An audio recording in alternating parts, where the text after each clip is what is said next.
বর্ষাকাল, পানির চতুর্দিকে থই থই। আমরা এখন আছি বুড়িগঙ্গা নদীতে, রাজধানীর নিকটবর্তীও।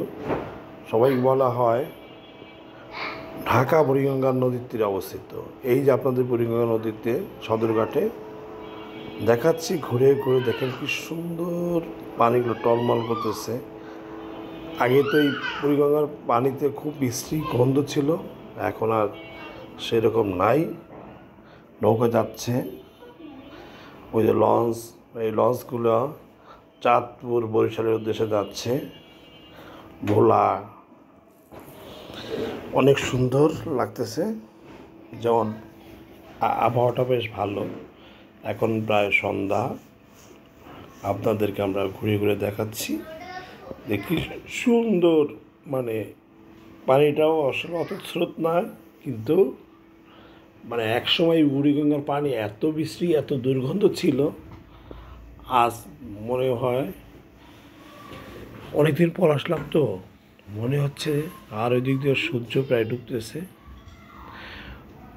আর মনে হচ্ছে যে আসলে আরও পরিষ্কার হইলে মানুষ মানে পানিতে মানে গোসল করতে পারবে, এরকম মনে হয়।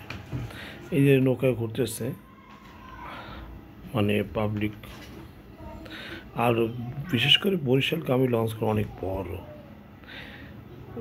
আমরা যারা পদ্মার দিয়ে যে বাড়ি যাইতাম, যারা দক্ষিণবঙ্গের লোক, মানে আগে যে পদ্মা সেতু ছিল না, কাওড়াকান্দির যে লঞ্চগুলো অনেক ছোট ছোট ছিল, মনে হলে যে ডিঙ্গি নৌকার মতনই, ছোট ছোট না। আর এই লঞ্চগুলো দেখলে মনে হয় একটা জাহাজের মতন বিশাল আকারের সদরঘাটের লঞ্চগুলো। আমার সাথে আছে অনুপ, সবুজ, আমি। সবাই ভালো থাকুন, সুস্থ থাকুন, আল্লাহ হাফেজ। আমাদের ভিডিওগুলো কেমন হলো জানাবেন।